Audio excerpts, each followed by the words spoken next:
Looking at this new product. It's called Stumptown Nitro. Anything else to know about it? We're drinking the can, the 10.3 fluid ounce one. The big thing here is it's a nitro brew, coffee brew. I love the nitro beer. It's my favorite, so I figured why wouldn't I love this? We're gonna give it a shot. It says on the back, gently tilt the can twice to kick up the nitrogen. Pop the top and enjoy. So we're going to go, I think this is how to do it. 1, 2. You can hear the nitrogen come up. Smells like coffee. It's a good start. I'm going to pour it like I would a beer and see if it still has that frothy feel to it, like from the tap.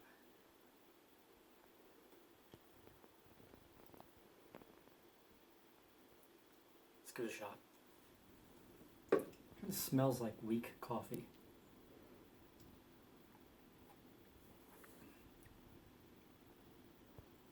Let's have a few more sips. I'm not sure if I don't think it's great. I don't think it's bad.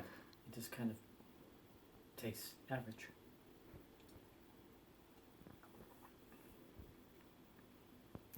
It's not too bad. Not too bad. We're going to pass it on and let Mia take a sip. I've had the nitro at Starbucks, and it's great. I drink it a little too quickly, so I've had to not order it. So I thought maybe I'd try this brand, but I'd say it doesn't quite compare to the Starbucks variety.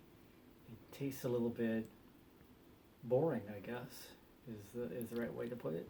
It does taste a bit like iced coffee. Yeah, it's so not bad, not great, and I was really hoping for great, so maybe I had my sights a little too high. And it's expensive. It's $5 for a can. It's a very expensive can of anything. You do get a lot of milligrams of caffeine. I think you're looking at like 270. So it's very, very strong. How does the price compare to the Starbucks that you like? The Starbucks is about $4, and you're getting it probably in the same ballpark as far as how much coffee you're getting, and it tastes better. And I guess as much as I don't love to endorse Starbucks, Starbucks Nitro is better than Stumptown, even though Stumptown's got a better name. Well, thank you for your review, Adam. Of course, I'm going to go finish my coffee. If you guys like this video, give it a thumbs up and be sure to subscribe to our channel.